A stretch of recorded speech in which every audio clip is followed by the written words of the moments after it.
Lanjut, kita akan bahas tentang pertanyaan nih Pak Miftah. Sudah banyak pertanyaan yang muncul. Kita akan jawab dari pertama nih, dari Pak Naryo. Nah, pertanyaannya adalah, apakah ada ketentuan pasal hukuman jika kita atau suatu industri tidak melaksanakan aturan yang telah dibuat? Silakan Pak Miftah. Oke, ya, menurut Undang-Undang Nomor 70 ya sebetulnya ada beberapa plus minus ya. Kalau kita implementasi itu tentunya plus ya.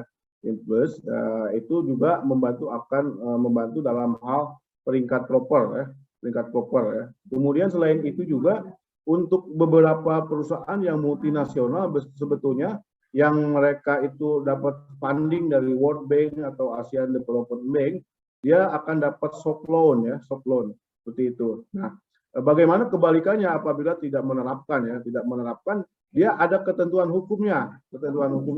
Cuma kalau ketentuan hukum ini saya belum pasti untuk apa saja yang bisa dilakukan. Yang jelas itu dilakukan pemantauan oleh pemerintah. Dalam hal ini adalah SDM, Mas Arief. Oke, baik. Terima kasih. Ini ada pertanyaan lagi nih dari Pak Hermawan mengenai audit energi dan audit ISO 50001 itu sama atau tidak? Kemudian yang kedua, perusahaan yang bagaimana yang wajib ikut audit ISO 50001? Oke, kalau audit energi ya, bahasanya audit, tapi sebetulnya bukan audit ya, tapi lebih kepada inspeksi untuk menentukan baseline. Baseline-nya energinya berapa? Nah, itu kan susah ya, Pak. Tapi sederhananya begini ya. Misalnya suatu pabrik itu bayar listriknya 400 juta per bulan ya, gitu ya. Kemudian kapasitas produksinya misalnya 4 ton ya sebulan. Berarti tinggal dibagi aja itu. Nah, itu adalah merupakan suatu baseline dari listrik yang digunakan saat ini. Nah, itu. Tadi pertanyaannya apa lagi Mas Arief? Satu lagi, sorry. Perusahaan yang bagaimana yang wajib ikut audit ISO 50001? Oke. Nah, tadi bedanya antara energi audit ya atau energi assessment itu sebetulnya bisa dilakukan bagi yang sudah implementasi maupun yang belum ya. Biasanya sih yang belum melakukan implementasi ISO 50001 untuk melihat action itemnya ya, action item yang harus di manage itu kan dia harus punya baseline dulu, baseline energi ya, energi yang digunakan. Baru kemudian setelah mengimplementasi, nah untuk tujuan sertifikasi ISO 50001, nah itu perusahaan-perusahaan yang sudah mengimplementasi tentunya perlu audit sertifikasi ISO 50001. Jadi ada dua teman-teman. Mungkin kalau bahasa dalam ISO yang energi audit atau energi assessment itu seperti halnya kita gap assessment.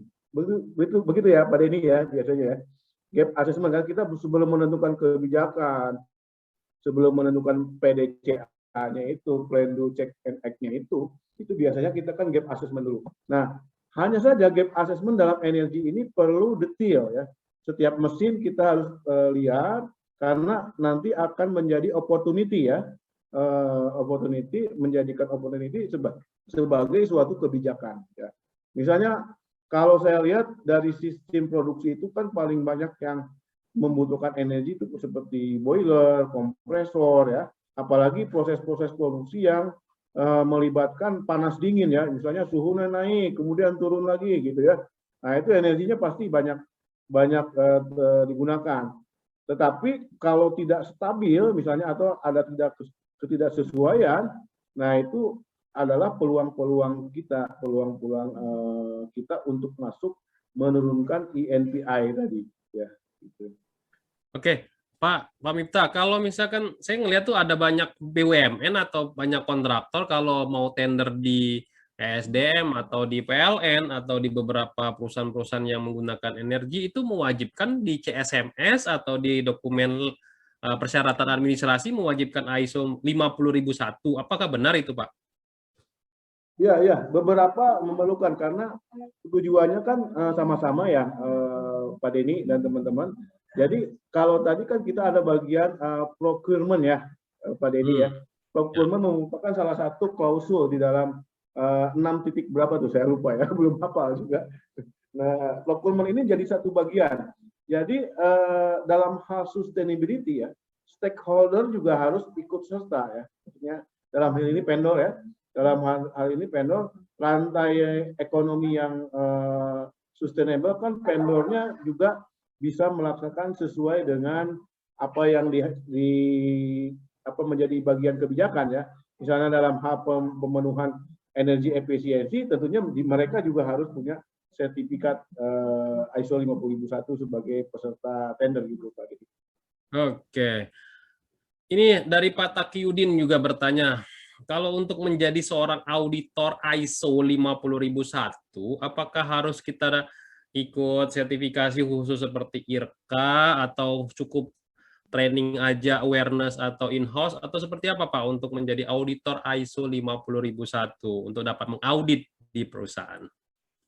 Ada sama. Jadi kalau untuk audit tujuannya adalah audit sertifikasi ISO 50001 sama dengan ISO lain-lainnya, ada yang IRCA itu ya, register IRCA ya. Tapi kalau untuk yang audit energi tadi yang melakukan gap assessment ya, teman-teman, itu bukan IRCA, tapi yang dari HK itu, Himpunan Asosiasi Konservasi Energi itu Pak.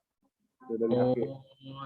Jadi berbeda Pak ya kompetensinya ya, berarti ya. Untuk energi ada juga untuk keperluan pemenuhan persyaratan ISO ya.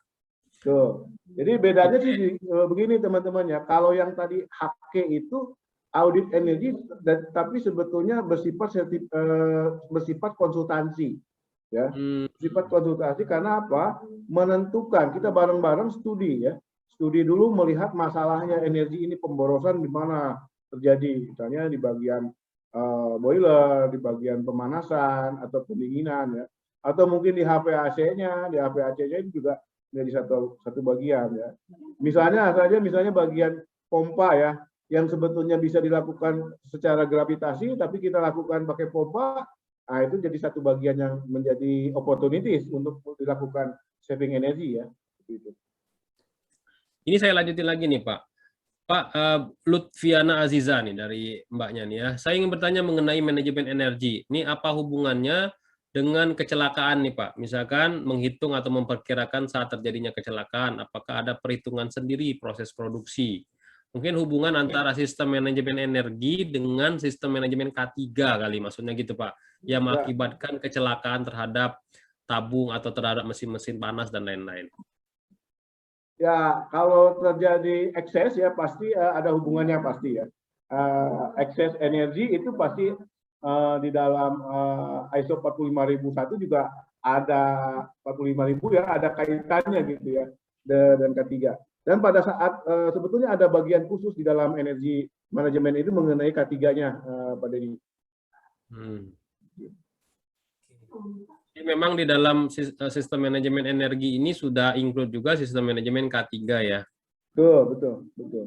Tapi kebanyakan kalau di dunia bisnis itu Pak, kalau kontraktor mau tender nih, ada tanya juga nih, perusahaan apakah wajib ISO pada saat tender untuk kontraktor ME, Mechanical Engineering. Karena saya lihat juga kebanyakan kalau tender itu hanya 3 itu aja Pak, 9.000, 14.000, 45.001. Nah ini apakah kontraktor ME juga ditanya kayak gitu Pak, ini dari Pak Heri Supriyanto? Sekarang udah mulai ya Pak, udah mulai dilakukan ya. Karena sebetulnya energi manajemen itu kan merupakan setting awal ya. Setting, apalagi kalau bagian mechanical electrical ya, itu menjadi satu bagian. Begini teman-teman, jadi auditor energi itu sebetulnya secara teknis ada 2. Jadi auditor thermal sama auditor elektrik ya. Ya, ini kan yang menjadi listrik kan menjadi energi kan itu 2 ya. Thermal atau proses panas dingin ya, dan elektrik.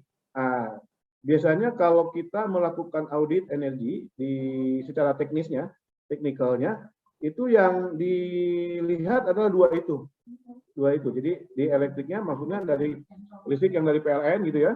Kemudian di prosesnya, thermal proses terutama yang menjadi potensi yang tentunya trennya itu pasti ada opportunity untuk diturunkan. Oke. Lalu Pak, misalkan jadi kebanyakan background-nya produksi ya, produksi. Nih Pak, apakah nih Pak Ardianus nanya juga nih, apakah di dalam sebuah perusahaan itu ada HSE manager atau manager khusus untuk energi, Pak? Apakah bisa dirangkap dengan HSE manager terkait dengan tim energi manajemen ini? Jadi kan tadi sebetulnya ISO yang paling similar ya, yang ekivalen dengan 50.001 itu adalah 14.001. Oh, 14.001 ya. Jadi kadang-kadang memang energy manager ini sekaligus HSM manager. Gitu, Hmm, biasanya. Itu lebih aman lah seperti itu ya. nyambung ya. Lebih nyambung. Ya. Jadi sah-sah aja Pak ya kalau misalkan ada perusahaan yang menggabungkan energi manager sama HSE manager gitu digabung Betul. jadi satu. Paling sesuai memang HSE ya. Ketimbang Ya. misalnya kita dengan integrasi dengan ISO 9001 ya, itu agak berjauhan gitu. Jadi paling dekat adalah dengan organisasinya ISO 14.001. Jadi kalau kita ngomongin sistem Pak, ada beberapa perusahaan digabungin Pak. QHSES. Kalau ditambah N lagi HQHSE in S, gitu kan? Q-nya quality 9001, health-nya and safety itu K3-nya, E-nya itu environment, S-nya lagi di ujung tuh security, Pak. Security, Ya, perkap. Nah, perkapnya diambil juga. Lalu kalau mau tambah energi, HQHSESEN gitu kan, ya, nih, Pak? energi. Wah, itu ngerangkap-ngerangkap itu. Panjang gitu. Jadi kalau organisasinya kecil boleh Pak ya, tapi kalau organisasinya yang besar diusahakan ya dipisah-pisah lah ya. Untuk lingkungan ada, untuk energi ada, untuk K3 aja, kalau digabung semua puyeng juga. Saya aja Pak kalau suruh, saya aja walaupun saya punya kompetensi 9.000, 14.000, 45.001, ketika saya diminta audit, walaupun saya sudah punya semua IRKA itu Pak, saya cenderung ke K3 Pak. Termasuk teman saya, misalkan dia punya background mutu, terus diminta untuk ngaudit integrasi.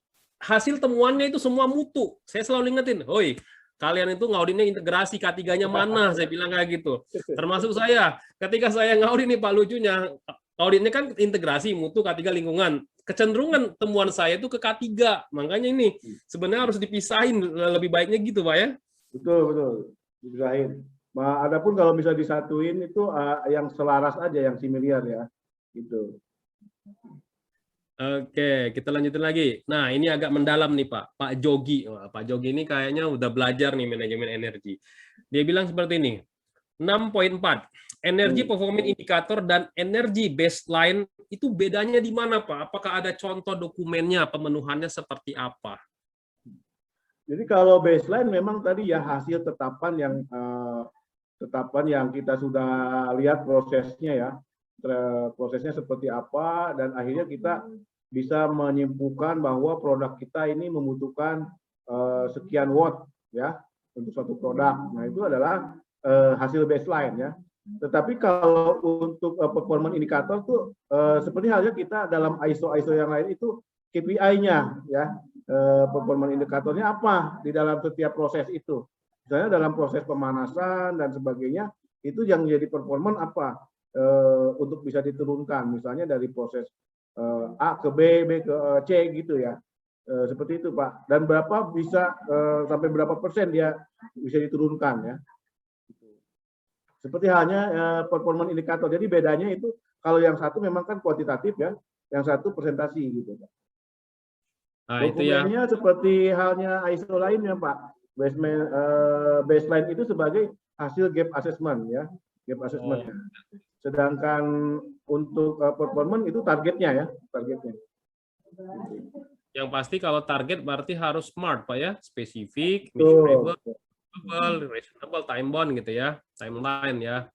Gitu ya Pak. Bagian yang tersulit di NMS itu adalah menentukan baseline tadi ya. Oh, baseline-nya ya. Baseline-nya, makanya kadang-kadang perlu konsultan gitu ya, seperti itu. Untuk menentukan baseline karena kita kadang-kadang susah ya tujuannya menyatukan antara energi yang dihasilkan dari listrik ya dengan energi yang dihasilkan dari pembangkit sendiri kan. Jadi ada beberapa aktivitas kan yang memang dia aktivitas industri yang punya pembangkit sendiri ya. Itu misalnya kalau mineral, mining ya sama oil and gas kan kebanyakan itu pembangkitnya sendiri. Oke, gitu ya Pak Jogi ya. Kalau misalkan Pak Jogi sedang mengimplementasikan ISO 50001 dan kesulitan, bisa juga menghubungi Media Tama atau langsung ke Pak Miftah untuk jadi konsultannya gitu Pak ya. Ya boleh, boleh, boleh. Kebetulan Iya. kami memang mengerjakan yang baseline itu ya, baseline-nya. Oh, gitu ya. Bisa juga langsung ke Karsurin Pak ya. Nanti langsung menghubungi Pak